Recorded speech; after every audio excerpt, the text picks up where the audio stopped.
Buenas tardes, ¿cómo andan? Muchas gracias por acercarse a la presentación de nuestro primer número de la revista En Otro Orden. Una revista que venimos haciendo ya hace unos meses con estudiantes de la UBA, de la NERC, gente que también estudió en la FUC. Y bueno, para empezar me interesa como hablar un poco de algo que estuvimos publicando en redes para promocionar la revista con un eslogan que tenía que ver con que es la primera revista de crítica de cine de la NERC. No como una institución que siempre estuvo bastante vinculada al estudio del oficio, mucho más vinculado al tema de la industria, de la producción, a pensar a los estudiantes más que nada en el sector de lo técnico. Bueno, generar una especie de cortocircuito con esa idea, ¿no? De vincular a los estudiantes un poco más con el tema de la crítica, con el tema de la historia, de la cultura, de la literatura, un poco de tratar de encontrar en el número de la revista un poco una mezcla entre esas cosas. Y en esta ocasión decidimos invitar a Nicolás Suárez, que además de haber estudiado en la UBA, también es un egresado de NERC y que bueno, también tiene como publicaciones, escritos que me echan mucho esta cuestión de la historia, la literatura y el cine. Y también porque cuando estábamos pensando la cuestión de por dónde iba a ir el marco teórico de la revista, bueno, establecimos como una serie de puntos de partida, ¿no? Textos que tienen que ver más con la estética, con la teoría, pero también con la relación del cine y sus modos de producción. Y bueno, había un texto que particularmente nos llamaba la atención al principio, que había escrito Nicolás, que se hacía la pregunta o sea, el título del texto es ¿la estética es el modo de producción? O sea, se preguntaba, se hacía esa pregunta, ¿no? Es un texto que está publicado en el libro de Emilio Bernini, que compiló Emilio Bernini, que se llama Después del Nuevo Cine. Y bueno, un poco como punto de partida me pareció interesante algo que dice al final del texto, que luego de hacer como una especie de relevamiento de las cuestiones productivas, estéticas y narrativas de las películas del nuevo cine argentino de los 90, pasando por el 2000 y el 2010, que se movían más que nada en el terreno de lo precario, de la precariedad, primero como un motor productivo, esto de la escasez para saltar a la producción, y después como una precariedad casi autoimpuesta. Que siento que es un discurso que todavía está como medio presente, digamos, esto de usar la precariedad como un atributo, digamos, como una exaltación de la precariedad de los modos de producción sin realmente pensar cuáles son los temas que impactan en la producción de cortometrajes o largometrajes relacionados con el mundo de los festivales, de los fondos. Estoy seguro que ese texto salió bastante antes de ver cómo impactaba el mundo del streaming justamente ahora, ¿no? Que es como una nueva industria del cine argentino. Un poco hacer un punto de partida de ahí. Y bueno, el texto termina de una manera que a mí me parece interesante como para establecer un trampolín a las cuestiones que trata la revista, que básicamente dice: aquí hemos intentado abordar el asunto desde un punto de vista menos triunfalista, pero con la esperanza de que ello suponga un aporte al estudio de la complejidad del fenómeno. Me parece interesante esto del uso de la palabra triunfalista, que es algo que noto muchísimo en las dos grandes esferas del cine argentino actualmente, que tienen que ver con el tema de la industria, del streaming, y también desde el lado de la producción independiente. Por un lado, el streaming, porque creo que teniendo en cuenta que nos encontramos en un momento de derrota político-cultural, que esperemos que no dure mucho más, pero digo, es un momento donde me parece que hay que recapacitar sobre algunas cuestiones que tienen que ver con la producción.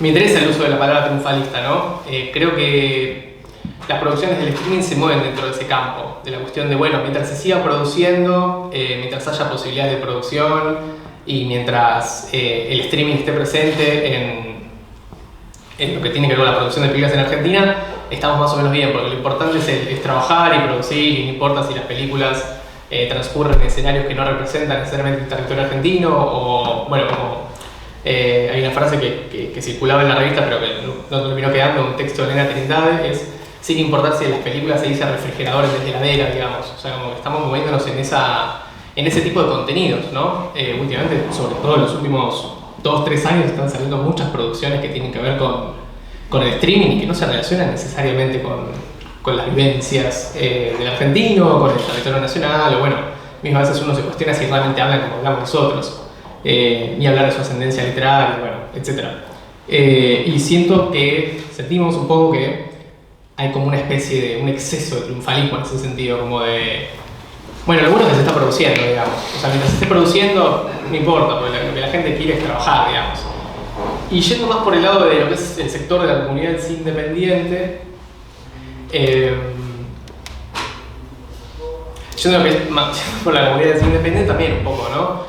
Parece haber una idea, sobre todo los antecedentes de Contracampo, con cierto auge y exaltación de los cineclubes, como bueno, mientras nosotros estemos todos juntos, el resto ya está solucionado, digamos, porque somos una comunidad y estamos juntos apoyándonos, produciendo cortos entre nosotros, mientras afuera, bueno, no sé, se está disputando nada menos que la imagen hegemónica de nuestro cine, digamos. Creo que ahí yo veo que hay como un problema, digamos.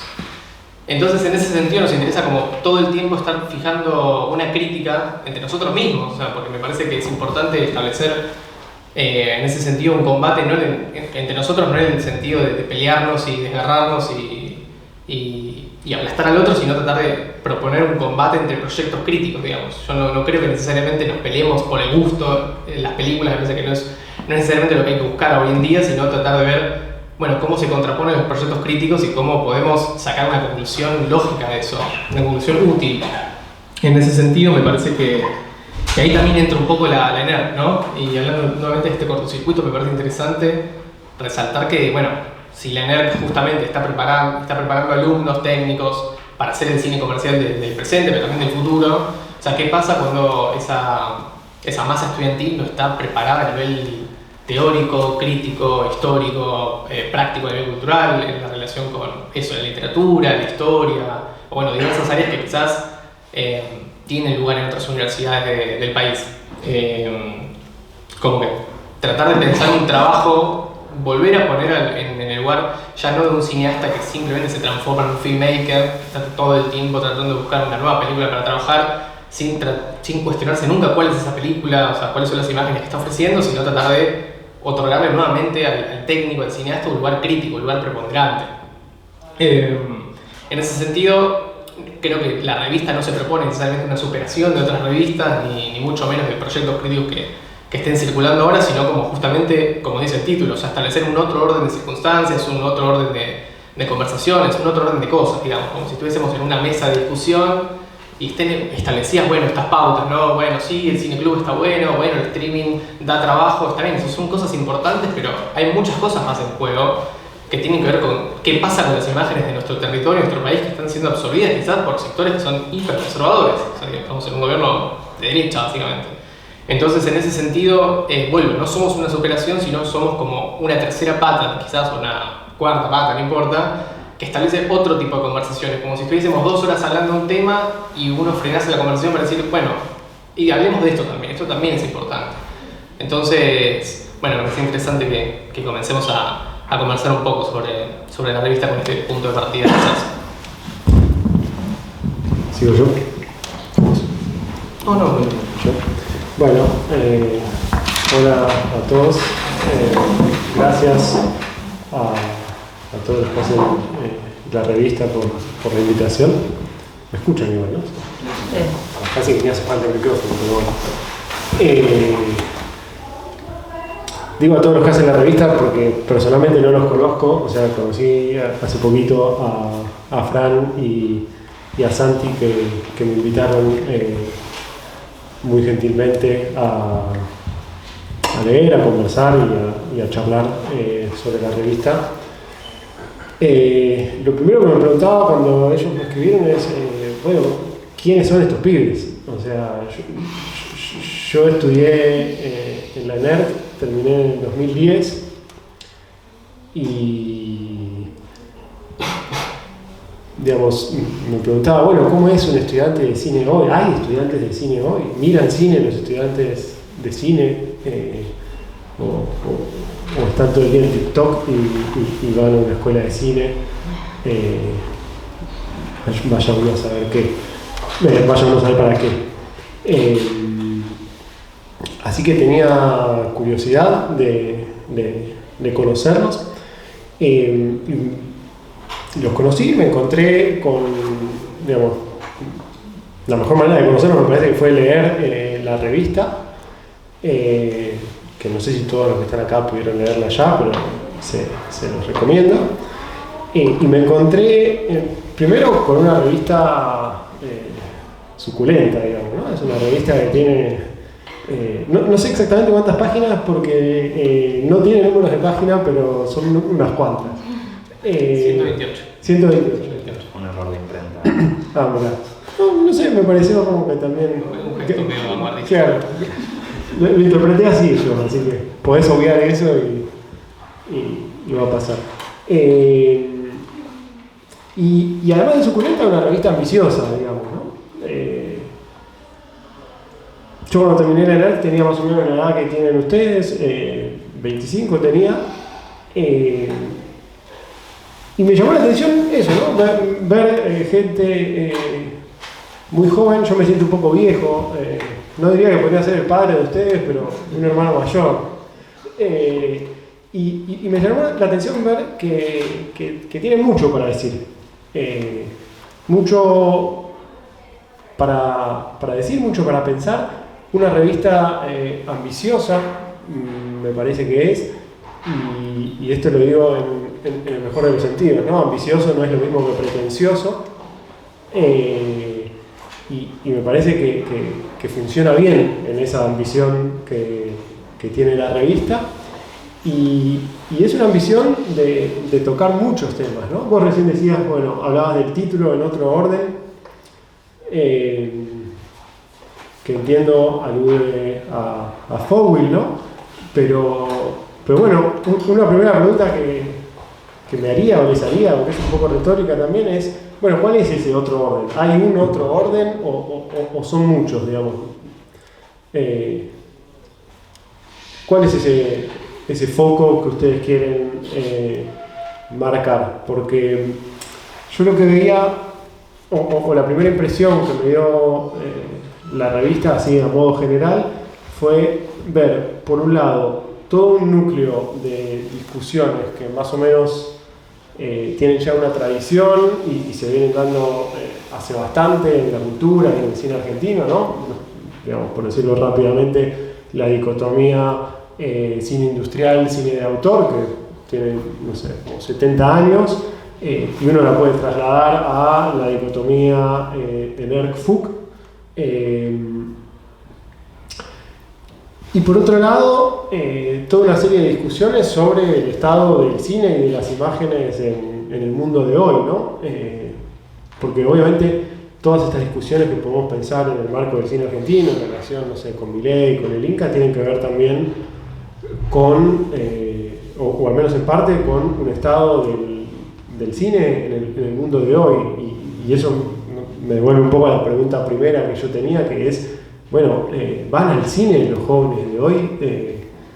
No sé, ustedes me responderán, no sé qué tan representativos serán ustedes de la juventud, pero, digamos, yo tengo la impresión, el otro día se los comentaba a los chicos, de que no van al cine los jóvenes, lo cual no necesariamente es bueno o malo, pero no van al cine como iban antes.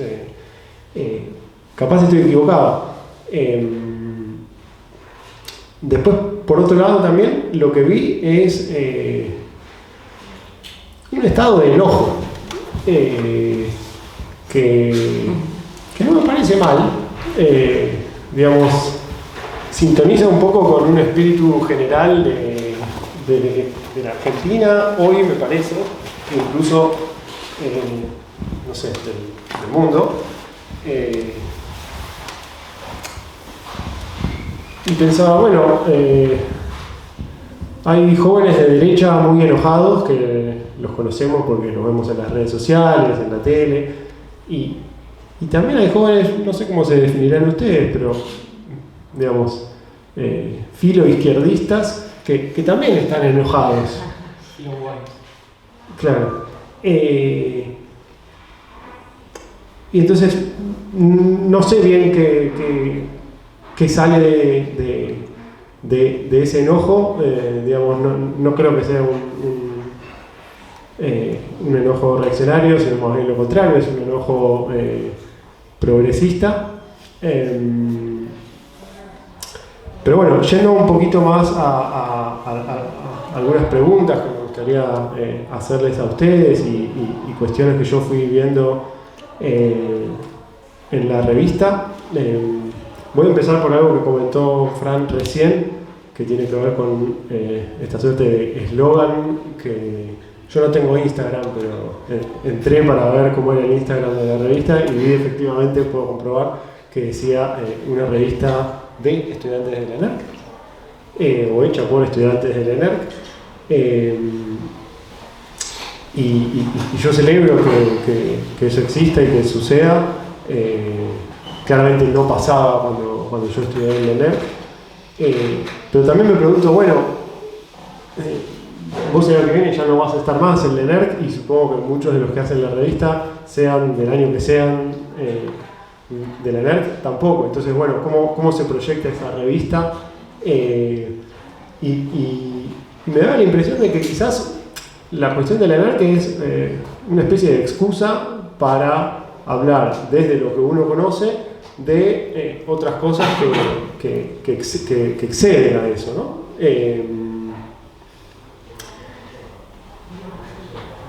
Y ahí entra la cuestión de, bueno, el cine industrial, ¿no? Se supone que la ENERC es la escuela de la industria porque da una formación más técnica, en oposición, si ustedes quieren, a la FUC, que tiene, o por lo menos se pensó así cuando Antín la creó hace ya un buen tiempo, como una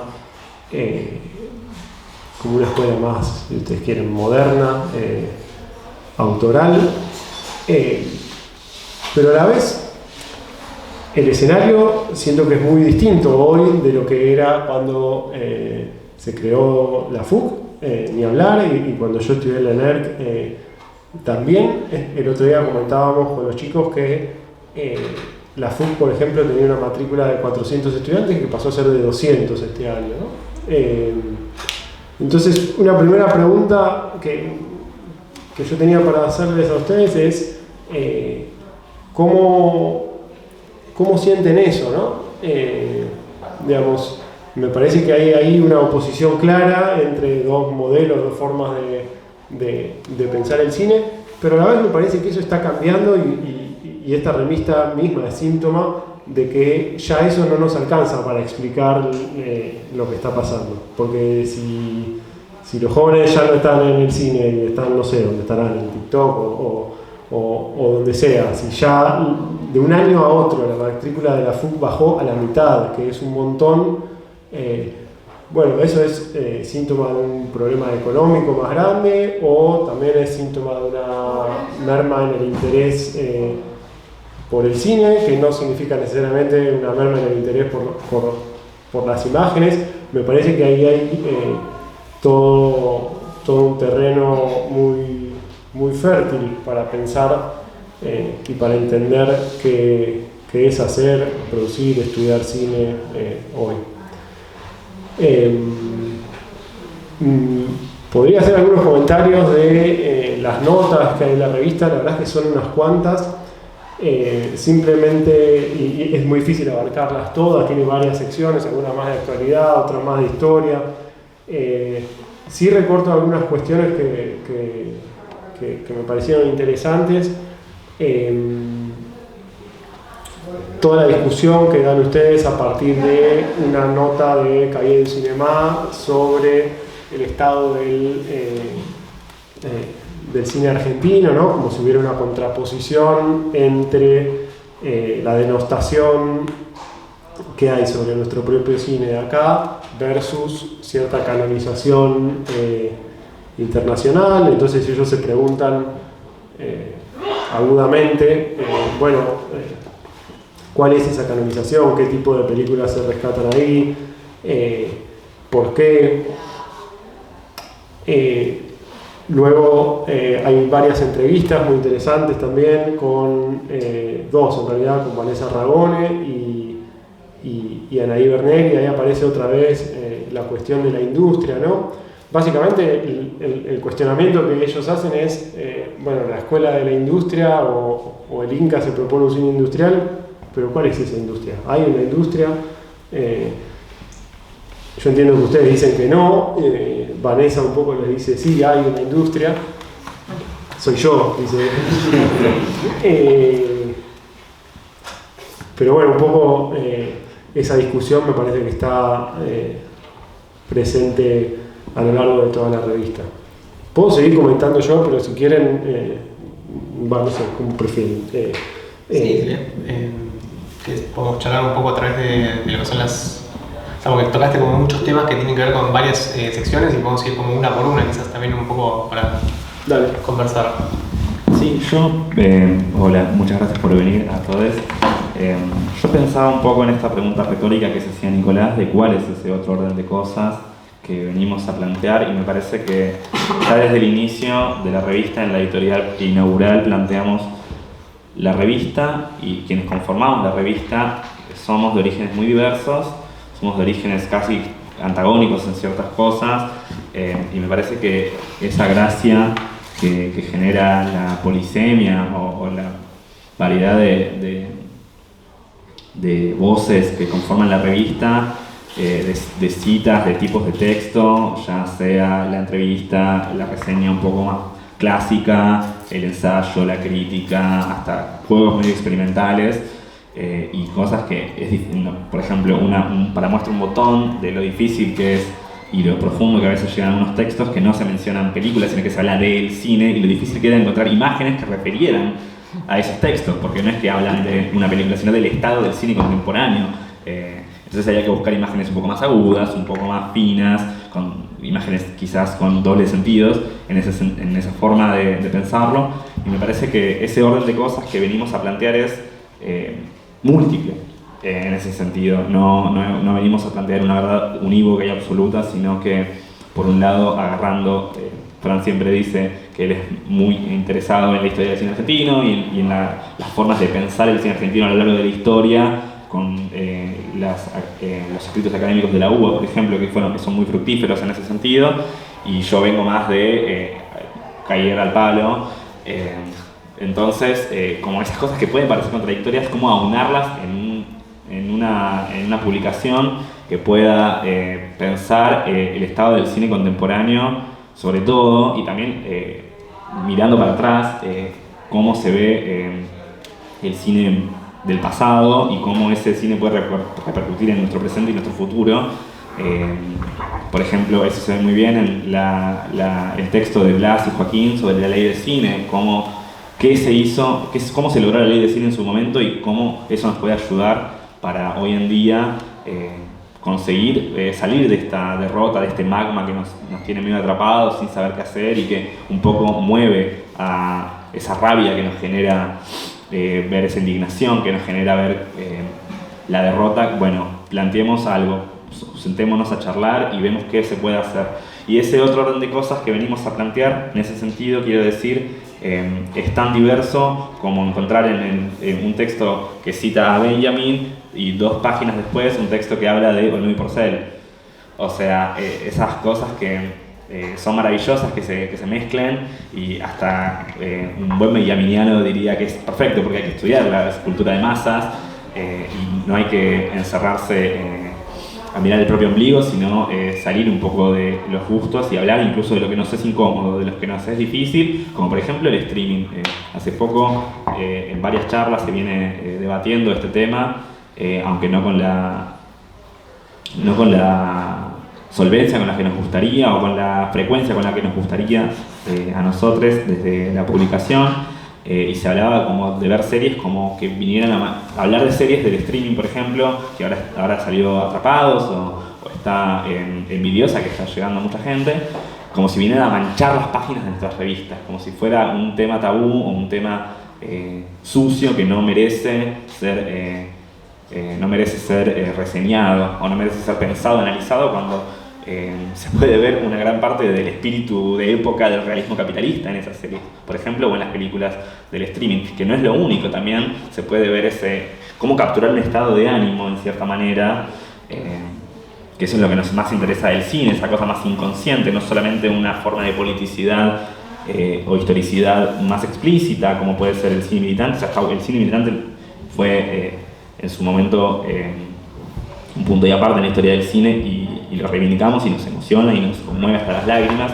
pero también pensar otras formas de pensar lo social o lo histórico y lo político que no necesariamente estén ancladas a la explicitud más directa, pensar eso desde lo psíquico, desde las relaciones entre las personas, pasar de lo micro a lo macro, como hace gran parte del cine moderno o incluso el cine clásico, porque al fin y al cabo las relaciones políticas son relaciones sociales, y para pensar la disputa del poder siempre hay que pensar cómo se relacionan las personas entre sí, eso me parece clave. Y por ejemplo, veníamos hablando en el subte un poco cómo a Romer se lo acusa de conservador o de reaccionario, por ejemplo, cuando en sus películas se deja ver una disputa por el poder muy interesante, muy fina y muy y hasta a veces antirreaccionaria o que deja ver un halo progresista a través de la palabra y la lexicalidad y la relación entre de género, las relaciones étnicas incluso a veces, las relaciones entre personas de distintas edades, como por ejemplo eso se da a partir de también cómo observar esas formas y resignificarlas y darles una entidad a través de la crítica.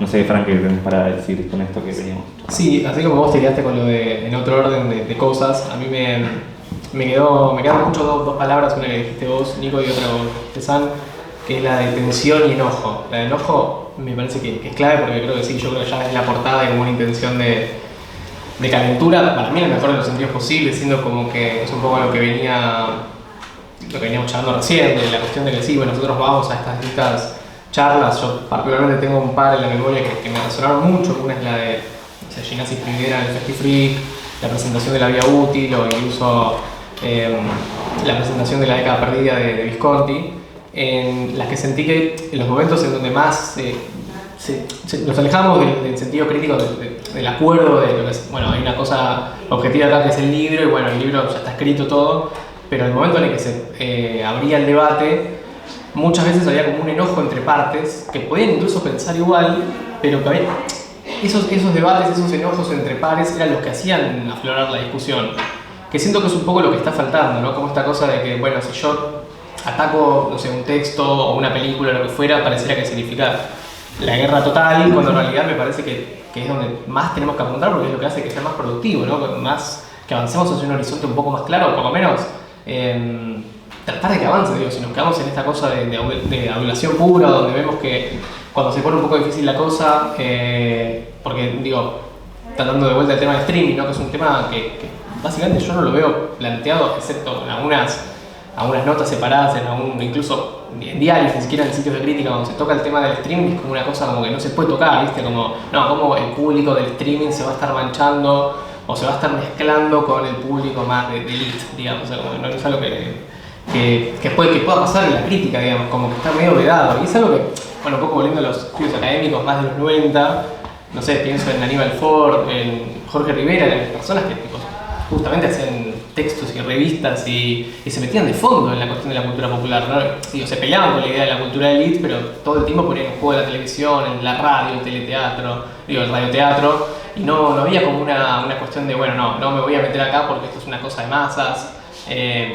Siento que es algo que falta un poco, eso digo, hay mucho material bibliográfico, cinematográfico muy útil para pensar el streaming hoy en día, digo, creo que desde los 70 hasta los 90 está repleto de cosas y es una zona totalmente inexplorada, yo creo que por cierto temor a quedar como medio ¿no? vinculado con la baja cultura, digamos, y por eso me parece muy interesante esta idea de enchastre, ¿no? Que en una página hablemos de Fogo y en la otra hablemos de lo grosso que es una película de Porcel, o sea, me parece como que es muy interesante esa mezcla, porque aparte creo que juega un poco con la memoria de quien pueda leerlo, ¿no? Esta cosa de, sí, yo vi esta película de televisión en los años 80 con mis viejos, o sea, creo que también rescatar las películas, no porque, bueno, una película de medio Porcel es interesante porque en dictadura, bueno, no, la película quizás se vale por sí misma también, independientemente de las cosas que podamos decir al respecto, del contexto político, histórico.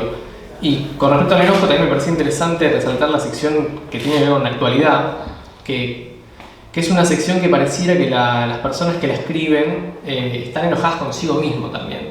Como que no es una cosa de que, los jóvenes ahora ya no ven películas y no pueden leer libros, están con la cabeza completamente repleto, o sea, que funciona como un reel. O sea, creo que es algo que por lo menos a mí me pasa. O sea, me cuesta mucho concentrarme a leer y creo que cada vez que hablo con gente le pasa exactamente lo mismo, incluso gente de 50. Entonces, son textos que para mí están escritos desde una voluntad de, che, esto a mí me pasa también, nos pasa a todos, ¿qué hacemos con esto? ¿Qué pasa que no, tenemos una concentración arruinada? ¿Qué pasa con que de golpe tenemos un disco duro con 20.000 películas y todavía nos cuesta encontrar qué queremos ver, o la concentración la tenemos arruinada? Creo que hay como un enojo con nosotros, digamos, con las personas que escribimos los textos. Entonces me parece que es interesante. Sabría última cosa como para seguir con lo que decía San, esto de la tensión entre, bueno, si vamos a pensar un cine nuevo, digamos, o sea, si vamos a abrir el camino hacia nuevas narrativas inexploradas, por lo menos para la masividad, o sea, para la masividad o para el cine independiente, no necesariamente tiene que ser una cuestión como, bueno, estamos apuntando al cine comercial, pero como mayormente nunca hubo una crítica que propusiera un cine industrial a largo plazo, siempre fue más la cuestión más autoral y, digamos, si tenemos una voluntad entre, no sé, autoría y comercio, como decía Ayala, Torre Nilsson, fueron proyectos totalmente truncos. Bueno, quizás retomar un poco cómo hacer que el cine argentino comercial pueda volver a absorber lo mejor de la autoría, lo mejor de las adaptaciones literarias. Acá tenemos una banda de autores que jamás fueron adaptados y que son materia prima para películas que podrían ser extraordinarias, digamos. Y también es esto, ¿no? Un poco lo que siento, para cerrar un poco ya, de las charlas de las cuales venimos charlando, pareciera que siempre el único horizonte con el que hay que soñar con un cine mejor es esto, ¿no? De la explicitud política, un cine rabioso y sin ningún tipo de fisuras, digamos. Y creo que, si bien vago totalmente, digo, creo que mucho de cómo nos hemos conocido fue charlando sobre cine militante o cine europeo que tiene una voluntad rabiosa, pero me acordaba también hace poco de una entrevista que le hicieron a Darío Argento en los años 70, que tradujo José Micchio para el sitio Calanda, en el cual le preguntan a Darío Argento, ¿no? Le preguntan, bueno, usted hacía películas en un momento en donde el cine italiano estaba muy vinculado a la rabia política, muy vinculado al cine de no sé, la persecución de los ciudadanos y qué sé yo. O sea, ¿cómo te vinculabas vos con ese cine que era más explícito? Y él decía, o sea, ¿cómo puede ser que ese cine exista y tu cine también? Un mundo casi de fantasía policial, de terror, pero que aún así se proyecte en las unidades básicas. Entonces es como que le hacía esta pregunta, ¿no? ¿Cómo es que se vinculaba con un sentido de izquierda? Y él responde a lo que me pareció re interesante, que fue, bueno, es un cine que sintonizaba con el estado de ánimo de una sociedad también. O sea, con el inconsciente de una sociedad. O sea, como que vincularse con las películas a través con un sentido crítico, no necesariamente porque tienen una rabia política explícita, sino también cómo agarrar el género para establecer como una especie de radar inconsciente y sacar los miedos a flote. No sé, pienso en David Lynch también, también que juega mucho con esas cuestiones y no le hace falta justamente la rabia política. Y de hecho Argento es muy sarcástico, él tiene una sensibilidad comunista y él la usa con el PCI. O sea, no es una cuestión que tampoco era casual, él no hacía sido militante, digamos, ¿no? Claro. La posibilidad de militantes, políticas, etc., y no ser necesariamente... no ser explícito en la película. Una cosa para agregar a esto que comenta Fran. Para mí lo que pasa es que vos ahí tenés como dos órdenes de discusión. Tenés por un lado una discusión, digamos, intracinematográfica, es decir, entre la gente que hace cine, que vos podés tener a uno que diga, no, vos sos un cheto de la FUC, que hace películas de jóvenes deprimidos en Mar del Plata en invierno, y no, vos sos un K que hace películas peronistas, y lo único que te importa es eso. Y eso fue más o menos hasta hace no mucho tiempo. Estoy exagerando, ¿no? Obviamente, pero hasta hace no mucho tiempo la discusión era eso, y lo tenés a Prividera y a Ginás discutiendo eso. Y para mí lo que pasó hace unos años cambia radicalmente eso, porque ya no es más una discusión dentro del mundo del cine, que antes era más amplio que ahora, sino que ahora es una discusión de la fuera del cine contra el cine. Para mí esa es como la zona ciega, digamos, de la entrevista a Vanessa Ragone, porque la discusión casi todo el tiempo es bueno, vamos a ponerle más impuestos a las plataformas y entonces eso nos va a dar plata y Vanessa muy inteligentemente dice, bueno, pero ¿qué vas a hacer con esa plata? Pero hay un tema que lo menciona al pasar ella, para mí anterior, que es, tenés una sociedad que dice, vos no merecés esa plata, digamos, porque ya no ve el valor que antes se veía o se depositaba en el cine. Entonces, esa discusión del cine con el afuera del cine, a mí por lo menos me parece que es lo más importante. Lo interesante de la revista es que tiene las dos cosas, ¿no? Yo acá me marqué una frase que les comentaba antes a los chicos, que es algo que dice Ginás en una nota, y no estoy para nada de acuerdo, pero aún así me parece buenísima la frase. Él dice, lo bueno está en el cine, el mal está afuera. Que es como muy endogámica, ¿no? Uno puede entender muchas cosas de sus películas, de su manera de ver el cine, que yo celebro, que a mí me gusta mucho, a pesar de no estar de acuerdo con esa frase. Pero bueno, yendo un poco a la revista y al título de la revista, ¿no? Bueno, ¿qué es ese otro orden? ¿Qué es eso que está afuera y que el cine no ve o no puede ver o no quiere ver o le parece que es malo? Son las series, son las redes sociales, son las plataformas. Me parece que hay algo en esa tensión que todavía no entendemos bien qué es, qué pasa, no entendemos bien qué hacer con eso. Pero me parece que ahí hay un problema que, no sé, es el problema de ustedes. Ya ni siquiera sé si es tanto mío, porque yo me siento un poco más viejo al lado de ustedes. Obviamente que es un problema mío y de todos también, pero es el problema que les toca a ustedes, ¿no? Y en ese sentido me parece que algunas discusiones de las que da la revista son increíblemente estimulantes e inciertas, y otras, por más que efectivamente ocurran y representen cosas de la realidad, no sé si son ya tan productivas, ¿no? Yo por eso les decía, bueno, esta cuestión de la revista de estudiantes de la ENERC, hay, digamos, parte de ese enojo, bronca, rabia, lo que sea, está canalizado como una crítica constructiva, obviamente, hacia la ENERC, pero bueno, yo también lo pensaba como desde el lugar que me tocó a mí, pensando, bueno, ¿cómo van a pensar estos chicos o estos jóvenes dentro de un par de años? Y una analogía que se me ocurría es, bueno, la ENERC es como una especie de padre, y un padre te da lo que puede, después te das cuenta de que hizo lo mejor que pudo, y la ENERC llega hasta un límite. Hay un montón de preguntas y problemas que no los puede resolver la ENERC y no los puede resolver la FUC, y está bien que así sea, ¿no?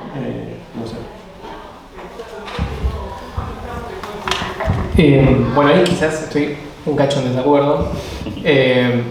Creo que sí, la ENERC tiene un límite, depende de la gestión, obvio, pero creo que también, además de que haya un límite en la institución en cuanto a, bueno, qué sé yo, el plan de estudios o la experiencia que uno tenga como alumno, hay algo muy interesante que se da en el último texto, escrito por Joaquín y Esperante, por Blas Núñez Rusante, que básicamente dice algo que es muy cierto, que es que los alumnos de la ENERC y gran parte del estudiantado en general no se asume como un actor político capaz de intervenir en las discusiones sociales.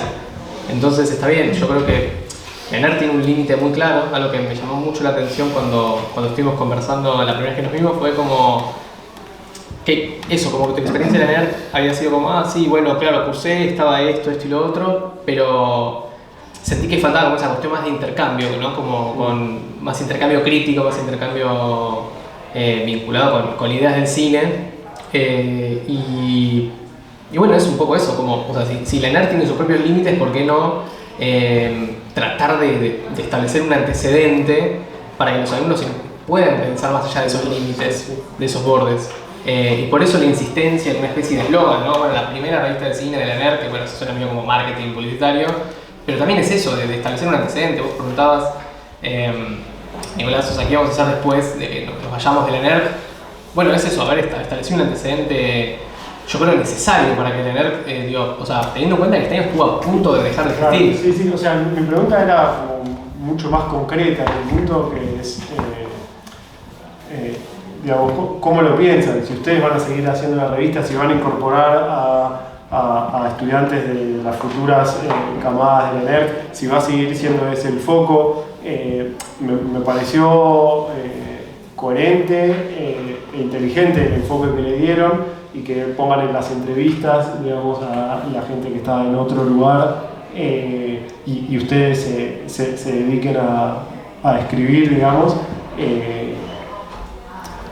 Pero por eso la pregunta es también un poco, bueno, ¿cómo lo piensan a futuro? Lo mismo que esto que charlábamos el otro día. Esto me encanta, agradezco.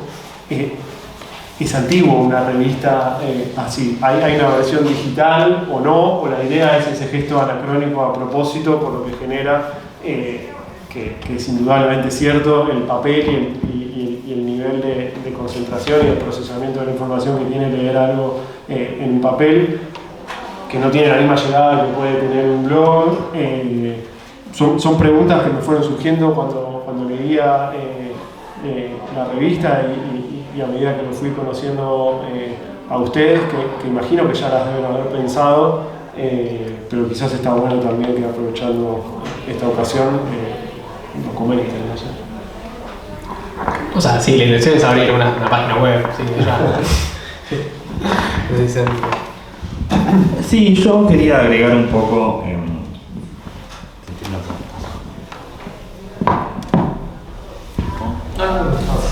No, pensando un poco más al vuelo.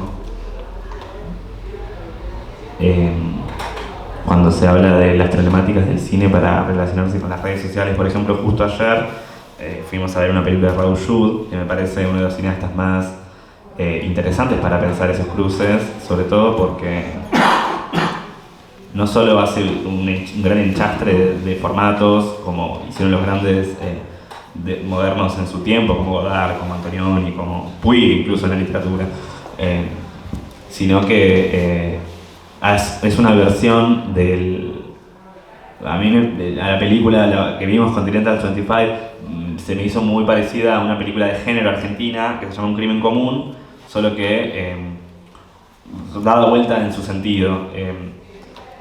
En la película de Márquez, de Francisco Márquez, lo que sucede es que una mujer de clase media alta, con cierto capital cultural en términos burdianos, le niega la entrada a su casa a un pibe que estaba escapando de la policía y aparece muerto después, como una especie de mujer sin cabeza 2.0. Y en esta película, una mujer de clase media alta, con cierto estándar de vida y capital cultural, se siente muy culpable de la muerte de un homeless, una persona sin casa, de un suicidio. Entonces, a partir de ahí, cómo pensar los cruces, cómo una misma historia, una historia muy similar, pueden tomar un costado medio reaccionario, en el que hay una culpa mirada hacia una mirada de culpa hacia la que la película pone casi como victimaria, y en la película de Raúl Jude, al contrario, hay unos chistes excelentes y se está filmada de una manera que Jaime Pena, es un escritor español, llama el cine de la ausencia, que es un cine despojado de elementos, plano fijo, temporalidad del plano bastante marcada, que vino a existir a partir de la gran ruptura narrativa que significó la aventura y después el vacío de representación que dejaron las cámaras de gas en Auschwitz. Bueno, todo ese acervo de conocimientos derivó en cierta forma en esta nueva manera de hacer cine, que es muy preponderante en el cine europeo, en el cine latinoamericano, sobre todo en el cine que tiene relación a festivales, Pero cómo romper un poco eso. También pienso mucho en la película anterior de Raúl Yu, la de No esperes demasiado el fin del mundo, que es un collage prácticamente de TikToks, películas viejas, imágenes en blanco y negro, un plano larguísimo de cómo se hace una publicidad.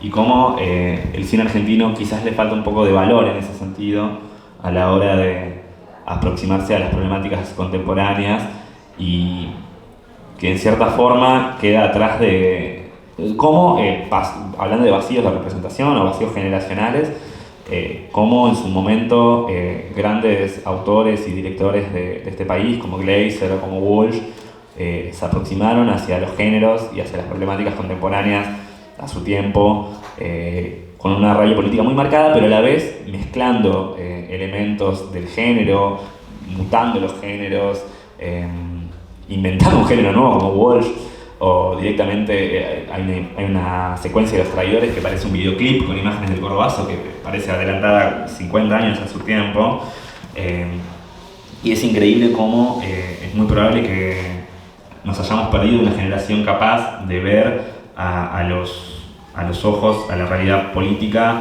no necesariamente desde el costado del cine militante.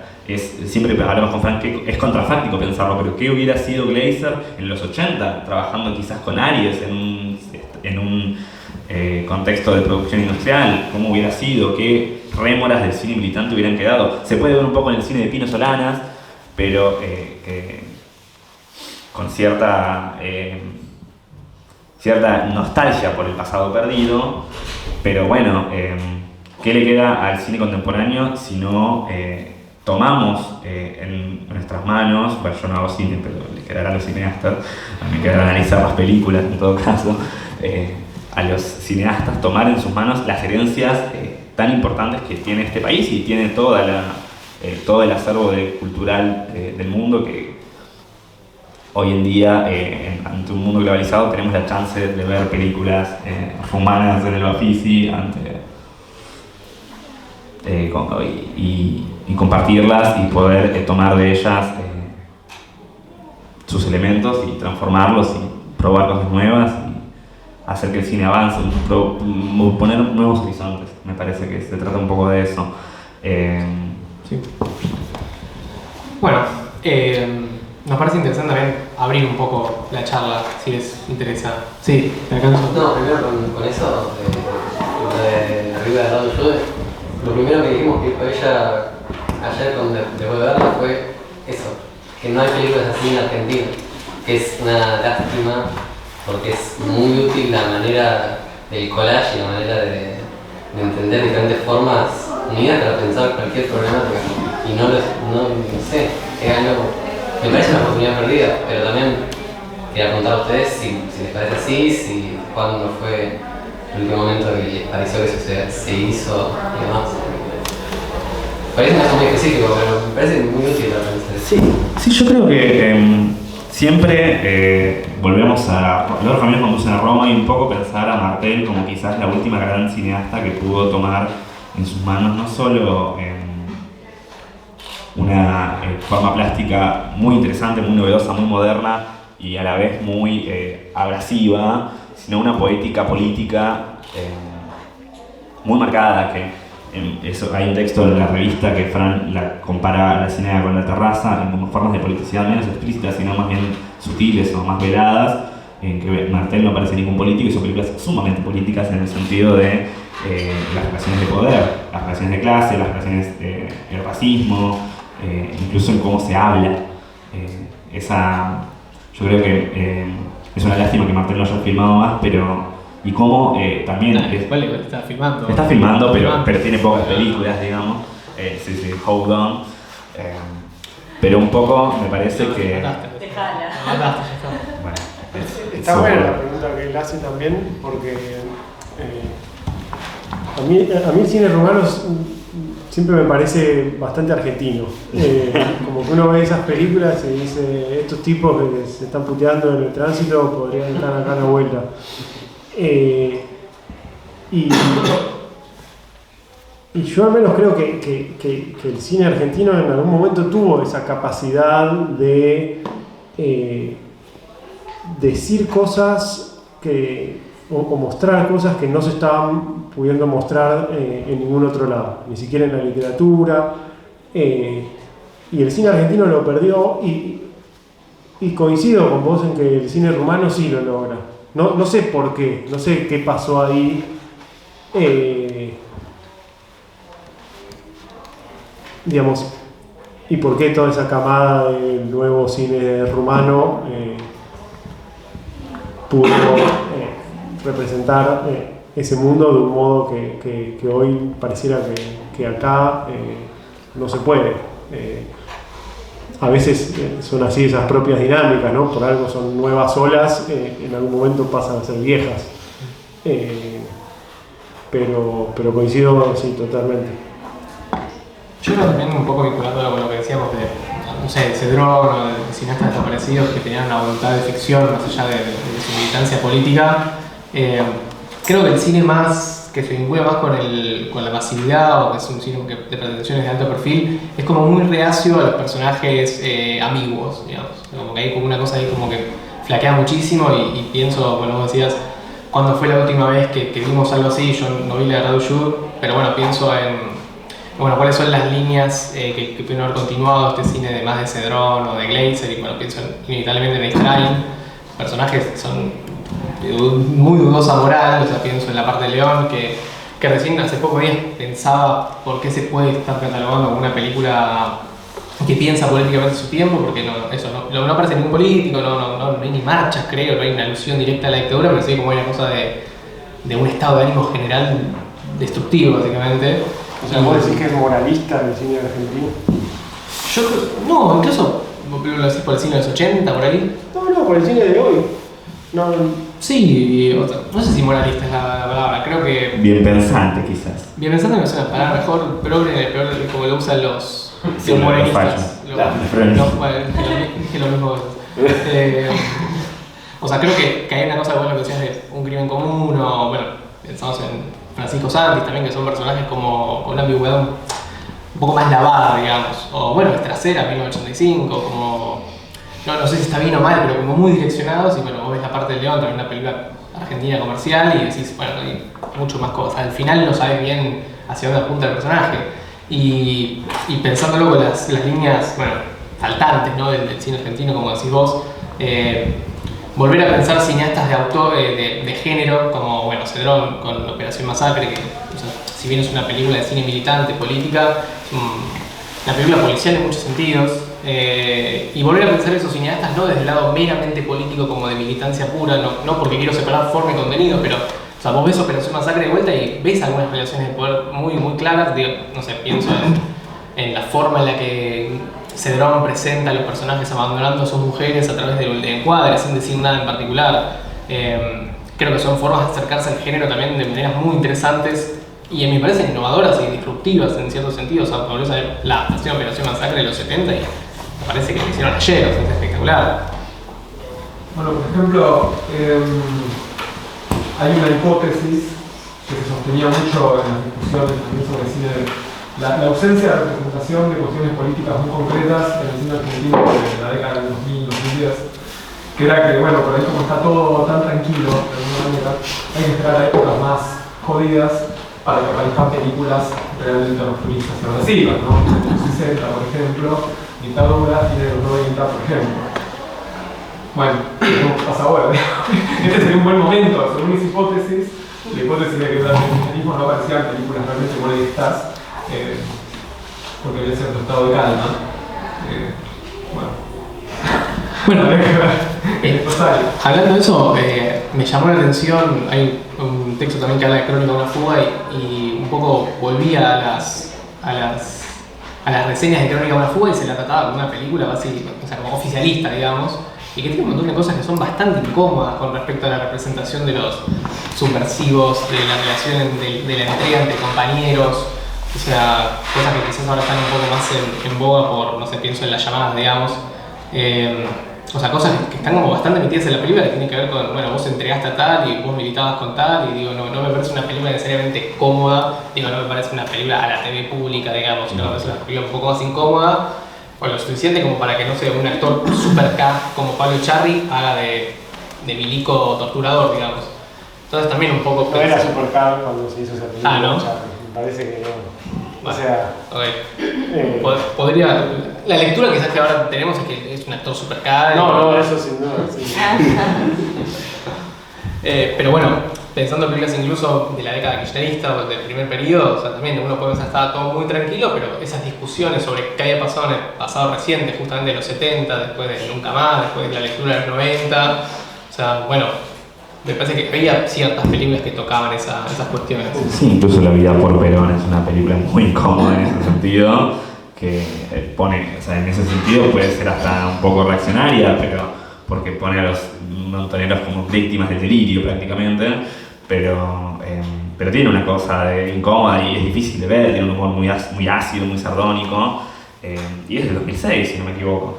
O sea, incluso yo siempre pienso en películas que igual son bastante idealistas en cierta forma, como Infancia clandestina, pero que hay una enunciación de la violencia política mucho más marcada, la violencia política de los 70, mucho más marcada que las películas de periodos quizás más revulsivos o más con mayor malestar. Digo, las jornadas del 14 y 18 de diciembre de 2017 en el cine están completamente ausentes.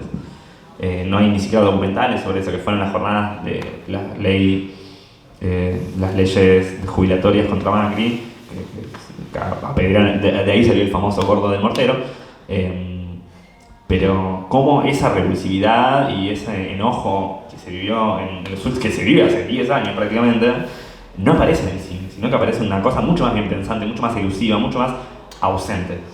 Yo me voy atrás, querían decir algo. Sí, quería comentar, primero felicitarlos por el proyecto, por la revista, por esta charla de hoy también. Y después pensaba esto en otro orden, como empezar a pensar el cine en otro orden también de aparecer para la gente, ¿no? Esto de nosotros contra el mundo es nosotros para el mundo que le damos. Y este otro orden, como psiquiatra, terapeuta, astróloga, estamos entrando en la era de Acuario, también habla de un aparecer desde una integración diferente. El cine es puro inconsciente colectivo, el cine toca el inconsciente de todos, entonces también una visión como de integración. A veces quedarse en un cine militante creo que encierra, y que sea una parte de toda una red de apertura en otro orden, más allá de eso, porque también va cambiando el mundo, una globalización. Bueno, eso. Lo felicito. Gracias.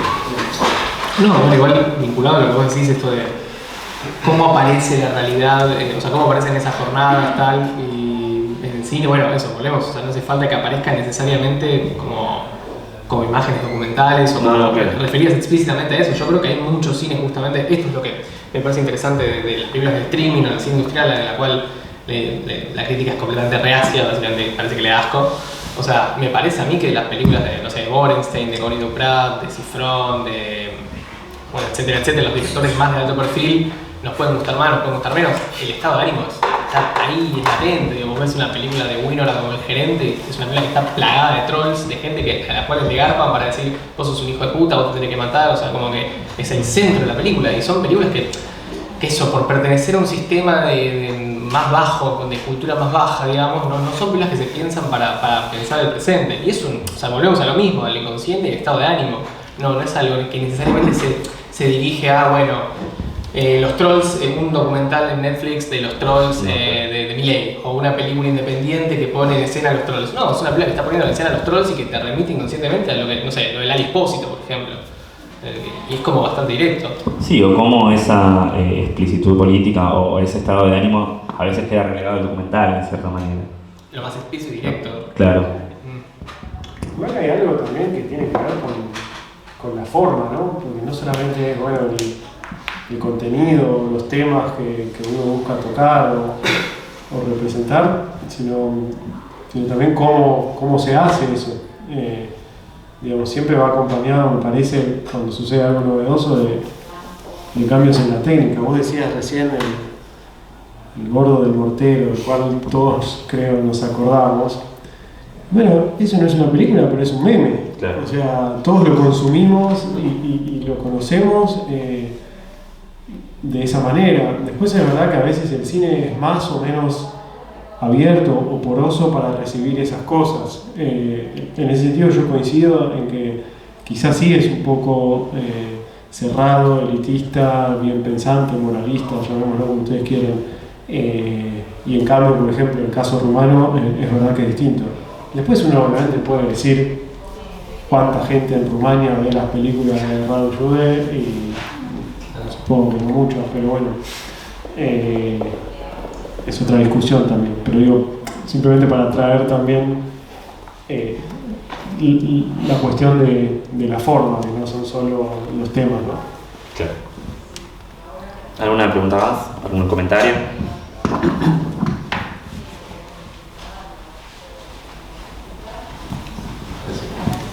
Bueno, me parece que me quedo un poco con lo último que decís de que eso, como que el cine forma parte de un circuito multimedial, o sea, no es el cine solo. Sí, las imágenes. Está la radio, las redes sociales, creo que la televisión.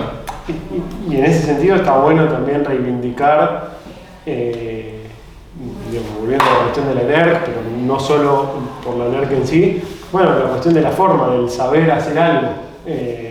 Y ahí hay un valor que qué sé yo, que está bueno defender y sostener y darle importancia, ¿no? Bueno, si no hay algún otro comentario, alguna pregunta, llegamos hasta acá. Muchas gracias.